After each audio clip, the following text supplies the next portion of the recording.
नमस्कार, आपका बहुत स्वागत है हमारे खास कार्यक्रम राम नारायण राम में और मैं हूं आपके साथ अंशिका। दर्शकों, दुनिया खत्म होने वाली है, पृथ्वी खत्म होने वाली है।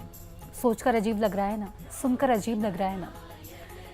क्या होने वाला है, क्यों होने वाला है, इस पर आज के इस कार्यक्रम में चर्चा करेंगे। और कैसे होगा, क्या सच में ऐसा होगा? आज के इस कार्यक्रम में बात करने के लिए हमारे साथ उपस्थित हैं हमेशा की तरह हमारे विशिष्ट अतिथि जो कि हैं शंकर सरकार जी। उनका स्वागत करेंगे, कार्यक्रम को शुरू करेंगे, बहुत कुछ बातें उनसे करनी है। बहुत स्वागत है सर। राम नारायण राम। राम नारायण राम, बिल्कुल। एक्चुअल में हम लोग को जब जन्म हुआ जी हम लोग को भी तो मरना है। हाँ, मौत तो आएगा हम लोग को। बिल्कुल। तो जिस धरती में हम लोग अभी ठहरे हुए हैं, धरती भी सृष्टि हुआ कहाँ से? आसमान से। तो आसमान से जब सृष्टि हुआ, हर चीज, हर वस्तु का वस्तु, हर कण कण में प्राण है, चैतन्य है तो उसको आवर्तन, विवर्तन, रूपांतर होना चाहिए, चेंजिंग ऑफ पार्टिकल्स होना चाहिए। तो चेंज हर वस्तु को होगा, ये नेचर का साइंटिफिक नियम है। हमको मरना है, ये निश्चित है। हर वस्तु का एक दिन उसका लॉन्जेविटी खत्म होना है। धरती का भी होना है। धरती तो पूरा आसमान जितना दिन है रहेगा, धरती तो नहीं रहेगा। धरती जहाँ से सृष्टि हो वहाँ जाके बस जाएगा। पंचभूत से आया, पंचभूत से विलीन हो जाएगा, फिर पंचभूत से फिर दोबारा जन्म होगा। जैसे हमारा हर जीव का, हर प्राणी का, हर इंसान का मृत्यु भी होता है, जन्म भी होता है। हम लोग आया है तो कोई ना कोई जगह में हम थे तब ना आया जी। आया तो है, जन्म तो लिया है, तो कर्म क्या किया ये हमको सोचने का है। धरती खत्म होगा, मैं जैसा खत्म हो जाऊंगा, मर जाऊंगा, एक दिन हमको मिट्टी में दफन करेगा और आग में जलाएगा। ऐसे ही धरती भी खत्म होगा, फिर नया धरती बनेगा। अच्छा, तो जैसा कि आपने बताया कि ये चीज़ें तो प्राकृतिक हैं, होना ही है। प्रेसिडेंट, एक सवाल मेरे मन में है। कहते हैं हमारा जो शरीर है 5 तत्वों से मिलकर बना है। इसमें एक तत्व होता है जिसे हम सोल इंग्लिश में कहते हैं, हिंदी में आत्मा कहते हैं। अगर ये छोड़कर चली जाए तो शरीर फिर खत्म हो जाता है और कुछ नहीं रहता है शरीर में। तो क्या सिर्फ आत्मा ही है या कोई और तत्व भी हमारे शरीर में है? देखिए, मनुष्य शरीर में मूलतः जो इंसान है, आदमी है, हर इंसान, हर आदमी का शरीर में 50,000 करोड़, 50,000 करोड़ आत्मा है। अच्छा, ये किसी को जानकारी नहीं है। बिल्कुल, आपने बहुत नई जानकारी दी है प्रेसिडेंट। नया जानकारी मेरा गुरुजी ने, बालक ब्रह्मचारी वीरेंद्र चक्रवर्ती जी, जिसका शुभ नाम है वीरेंद्र चक्रवर्ती, उसने साइंटिस्ट सत्येंद्र बोस को बताया था, जिसने गॉड पार्टिकल्स, ईश्वर को आविष्कार किया। वो गुरुजी का चेला था। गुरुजी से फॉर्मूला लेके बड़ा साइंटिस्ट बन गया था। तो गुरुजी एक दिन साइंटिस्ट सत्येंद्र बोस को बताया था, एक क्लास में, चालू वाला क्लास में क्लास हो रहा था, प्रवचन चल रहा था, उस टाइम सत्येंद्र बोस आ गया था सर्कस में। तो गुरुजी उनको सम्मानीय आदमी थे, उनको लिए कुर्सी देते था और सारे इंसान नीचे बैठा था, गुरुजी ऊपर में बैठा था। गुरुजी साइंटिस्ट को पूछा था, साइंटिस्ट तुम बताओ, एक आदमी अगर जन्म लेता है, जिसने जन्म देता है, कितना आदमी मर जाता है?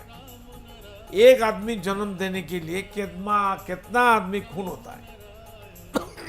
कितना आदमी को मौत होता है?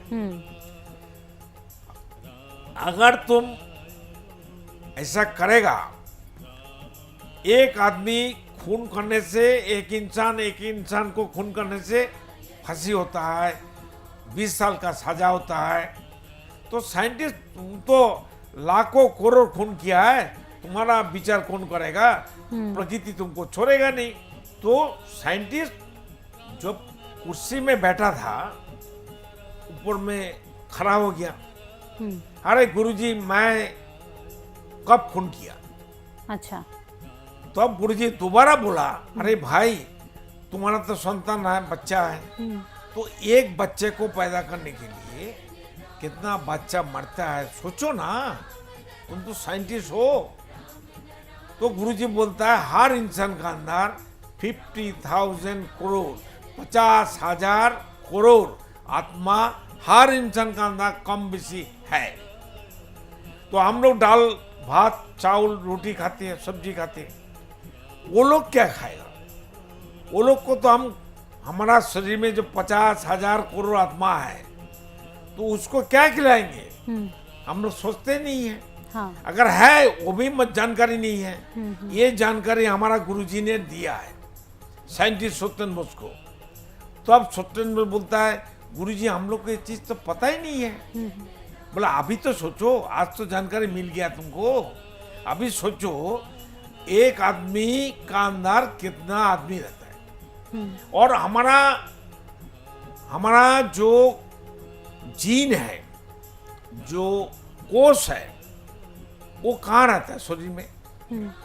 हर पार्टिकल्स का हमको मालूम है। हम्म, किडनी कहाँ है, लिवर कहाँ है, स्टमक कहाँ है, हार्ट कहाँ है, फुसफुस कहाँ है। तो वो जो जीन है जहाँ से बच्चा पैदा होता है, खून से, खून के बाद जो बीजो बनती है, वो कहाँ रहती है शरीर के अंदर? उसका कोई डॉक्टर बता नहीं सकेगा नहीं। जे कहाँ है, हमारा शरीर का अंदर कहाँ है, वो तो नहीं है। उसको इंस्टेंट, जैसा हम लोग कॉफी पीते हैं, चाय पीते हैं, मशीन से बनता है, ऐसे हमारा शरीर में हम लोग जब चिंतन करता है सेक्स के बारे में, तब चिंतन होता है, शरीर जागृत होता है और एक ऊर्जा पैदा होता है। तो उसी खून से, ब्रेन से हमारा बीजो पैदा होता है, और उसी बीज जो डिस्चार्ज होता है तो अब बच्चा पैदा होता है। और ऊपर से सैंक्शन होता है, हर बीजों में बच्चा पैदा नहीं होता है, जन्म नहीं ले सकता है, ऊपर वाला सैंक्शन चाहिए, सृष्टिकर्ता का, सर्वशक्तिमान का सैंक्शन होना चाहिए, तब होता है। प्रेसिडेंट, हाँ जी, आपने जैसा कि कहा कि ऊपर वाले का सैंक्शन होना चाहिए जब इंसान धरती पर आ पाता है, जब उनकी इच्छा होती है हम तभी धरती पर आ सकते हैं, अन्यथा उनकी इच्छा के बिना तो कहते हैं पत्ता नहीं हिलता। पता नहीं हिलता। मैं अब आपसे ये जानना चाहूँगी कि अगर हम उनकी इच्छा के बिना कुछ नहीं कर सकते, कर्म कैसे कर लेते हैं? जो हमारे बुरे कर्म होते हैं उनकी इच्छा के बिना फिर हम कैसे कर लेते हैं? एक्चुअल में देखिए, मनुष्य फाउल करता है जी। गलती करता है, और जानबूझ के करता है। अच्छा। कोई इंसान आके हमको बताएगा मैं फलाना गलती कर दिया, मेरे को माफ कर दीजिए, ठीक है। हमको जानकारी नहीं था, हम पहले समझा नहीं, हम कहेंगे, मेरा गुरु कहते हैं तुम्हारा अंदर विवेक है, चैतन्य सत्ता है, वो आदि अनादि है, सृष्टिकर्ता है, वो विवेक है, वो तुमको पहले ही बोला मत करो, मत करना चाहिए, ठीक है बैठ जाओ, चुप रहो, अभी वो कर्म नहीं करो, फिर हम क्यों करते हैं भाई? करने का बाद अब पछतावा क्यों होना चाहिए? ऐसा हो नहीं सकता है। कोई कर्म करने का साथ साथ चिंतन करते, अगर चिंतन करते विवेक साथ साथ बोलता है मत करो। अगर विवेक चुप रहेगा तो कम तुम करो, अगर विवेक तुमको बाधा डालेगा, तुमको समझाएगा मत करो, बैठ जाओ, रुक जाओ, खड़ा हो जाओ, अभी बाद में करो, अभी करने का टाइम नहीं है, तो भी हम लोग कर देते हैं, बस वही बुरा हो जाता है खुद के लिए। तो ऐसा कर्म नहीं करना चाहिए। जी, तो कर्म हमें इस तरह के नहीं करने चाहिए। अब मुझे आप ये बताइए कि अच्छे कर्म कैसे करें, और अच्छे कर्म आपके अनुसार क्या होते हैं? जो कर्म करने के लिए पहले चिंतन होता है, सिद्धांत होता है, बाद में हम लोग कर्म करते हैं। वो कर्म हम आप कोई इंसान नहीं करते। अच्छा। कर्म तो हमारा मन करता है। अच्छा। मन हमारा आज्ञाभाव है। हम मन को बोलते हैं फलाना काम करना है, वो करके आ जाता है। लेकिन हमारा शरीर कोई कर्म नहीं करती है। हमारा मन शरीर को काम पर लगाता है, मन ही कर्म करता है, मन ही ऊपर वाला है, मन ही अल्लाह है, मन ही विवेक है, मन ही सोचता है, मन ही ईश्वर है, मन ही गॉड है। ये 100% सच है, ये सत्य है, ये रियलिटी है, ये विज्ञान है, ये साइंस है, ये लॉजिक है। तो उनको कीमत देना है, उनको वेरी वेरी आंसर देना है कि यस, आपका आंसर हम जो आदेश है हम करेंगे। कोई नहीं करता है। ठीक है, तो आपने जिस तरह से प्रेसिडेंट हमें बताया कि कर्मों का बहुत ज़्यादा हमें ध्यान रखने की ज़रूरत है, क्योंकि कर्म कहीं ना कहीं हमारा मन करा रहा होता है और हमेशा मन की बात मानना ज़रूरी नहीं है। और हमें अपने विवेक से, जैसे कि हमने पिछले एपिसोडों में बात की थी, तो विवेक से काम करना चाहिए। मन विवेक एक ही चीज है। अच्छा। हमारा डिमांड, हमारा जिसका कर्म करने से पहले हमको सोच होता है, टारगेट होता है, जी हमको दिल्ली जाना है। दिल्ली जाने के लिए हमको टिकट बुक करना पड़ता है, रुपया का बंदोबस्त करना पड़ता है और ड्रेस वगैरह बैग उसको रेडी करना पड़ता है, सब सामान इकट्ठा करना पड़ता है, फिर दिल्ली जाती है। तो दिल्ली जाने के लिए जो जो कर्म है, जो जो जरूरी चीज जरूरत है, हम उसको ठीक ठाक कर लेते हैं। हर कर्म करने से पहले हमको सोच आते हैं और सोचते हैं। तो जो सोच हमारा विवेक का आदेश का अनुसार नहीं होगा, नहीं मानेंगे, तो बर्बादी होगा। हर आदमी का बर्बादी का कारण एक ही है, खुद का दुश्मन बन गया। क्यों? वो विवेक का बात नहीं सुनता है। विवेक तुम हो, विवेक तो मैं हूं। We are part of God, part of nature, part of Vivek, part of Ram naam, part of Ishwar, part of Allah. कुछ लोग मानता नहीं है। ईश्वर को भी देखा है कोई? अल्लाह को कोई देखा है? अल्लाह से कोई बात किया है? भगवान से कोई बात किया है? ईश्वर को साथ बात किया है? गॉड के साथ बात किया है? ये सब बकवास है। सब है तो दिखाओ भाई, हम तो देखना चाहते हैं। जो खुद ईश्वर है, खुद अल्लाह का अंश है, पार्ट ऑफ अल्लाह है, तो फिर अलग से अल्लाह अल्लाह करके क्या जरूरत है? अल्लाह तो हमारा अंदर विवेक बन के बसा हुआ है। वो जो कहते हैं, वो जो निर्देश देते हैं, वो जो इंस्ट्रक्शन देते हैं, वो जो आदेश करते हैं, वही हमको करना है। हमारा मर्जी का माफी का हम कुछ भी कर लेंगे, दारू पी लेंगे, खा लेंगे, बिज्जो बात करेंगे, दूसरे को बर्बाद करेंगे, तो खुद का ही तो बर्बाद हो जाएगा। खुद का बर्बाद होने का खुद ही तो जिम्मेदारी है। हम खुद का दुश्मन है भाई। कौन बोलेगा कि हम खुद का दुश्मन नहीं है? जो आदमी दारू पीता है, सिगरेट पीता है, कुछ भी खाता है, नशा मांग करता है, वो तो पहले उसका दुश्मन है। वो ऐसा कर्म नहीं करना चाहिए जो विवेक आपको एक्सेस नहीं देता है। जी। अगर विवेक अनुमति देता है, विवेक आपको ताकत देता है करने के लिए, वही काम करो। बिल्कुल प्रेसिडेंट, हमें खुद की सुनने की ज़रूरत है, क्योंकि हमारा विवेक जो है वो स्वयं हमारे भगवान हैं और वो हमें सब गाइड करते हैं कि क्या सही है क्या नहीं। अब हम मानते हैं या नहीं मानते, ये हम पर डिपेंड करता है। प्रेसिडेंट, मेरा एक सवाल और है आपसे कि इस एपिसोड के माध्यम से हम अवेयरनेस तो दे रहे हैं लोगों को, लेकिन हम ये भी कह रहे हैं कि आप डोनेट कीजिए, संतान दल में डोनेट कीजिए, हमें डोनेट कीजिए।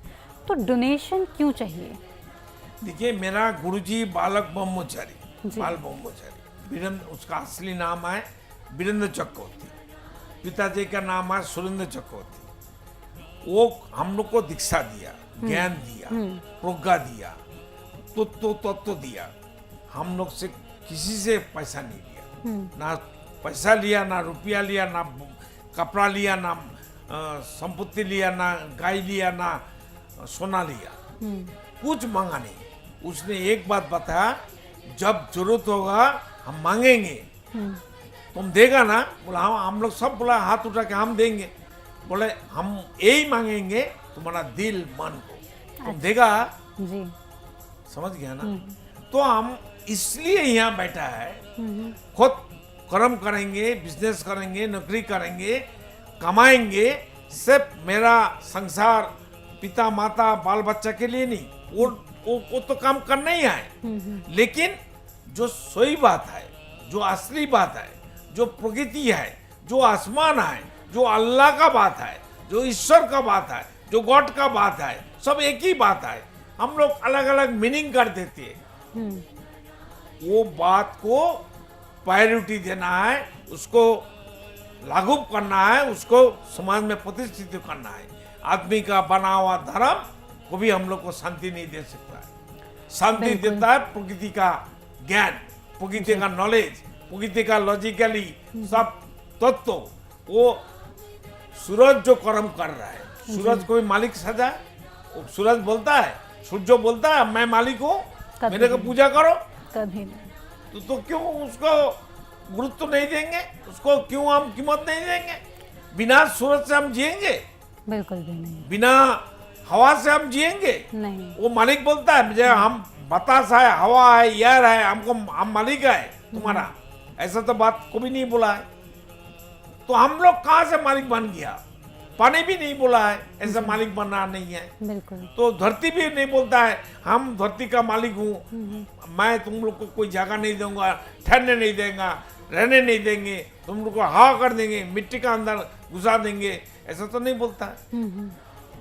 हमारा बड़ा हो जाता है, शादी करता है, मेरा जन्म देने वाला माता पिता को हम खिलाता नहीं, भगा देता है, ओल्ड एज होम में डाल देता है, उसका संपत्ति खींच लेता है, फिर उसको घर से निकाल देता है।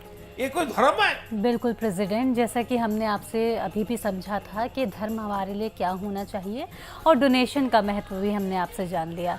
तो इसी के साथ प्रेसिडेंट अब वक्त हो चला है इस एपिसोड को यहीं विराम देने का। हम बहुत चर्चा भी आपसे और करेंगे, लेकिन फिलहाल अब वक्त हो चला है इसको विराम देने का। आपका बहुत बहुत धन्यवाद, आप यहाँ आए, आपने अपना बहुत बहुमूल्य समय दिया, बहुत धन्यवाद। राम राम। तो दर्शकों, इसी के साथ आज के इस एपिसोड में इतना ही। बहुत कुछ आज के इस एपिसोड में हमने जाना, हमने शरीर के बारे में जाना, आत्मा के बारे में जाना और बहुत कुछ आज इसके कार्यक्रम में हमने चर्चा की। तो इसी के साथ मैं लेती हूँ आपसे आज्ञा। अगले एपिसोड में और भी ज़्यादा इंटरेस्टिंग चीज़ें हमारे सामने आएंगी। उसके लिए आपको हमारे साथ जुड़े रहना है, बने रहना है। संतान दल को डोनेट करने के लिए डिस्क्रिप्शन में डिटेल्स दी गई हैं, टीवी स्क्रीन पर नंबर मिल जाएंगे, इन नंबर्स पर आप कॉन्टैक्ट कर सकते हैं। इसी के साथ लेती हूँ आज्ञा, नमस्कार।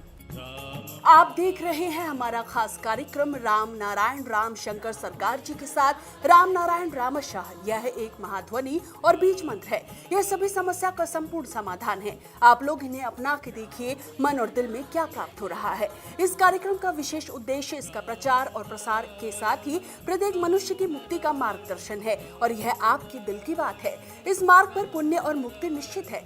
इस कार्यक्रम के माध्यम से संतान दल द्वारा चलाए जा रहे श्रेष्ठ सेवाओं से जुड़कर सबके कल्याण के लिए इस नेक कार्य का हिस्सा बन सकते हैं और वृद्धाश्रम, गौशाला, गरीब और वंचित बच्चों की शिक्षा का भी सहयोग और समर्थन कर सकते हैं। संतान दल सबका एक ही परिवार है। अकाउंट नेम संतान दल, account number 266505000657, IFSC code ICIC 0002665। पूरी तरह जानने के लिए आप संस्था के फोन नंबर पर संपर्क कर सकते हैं।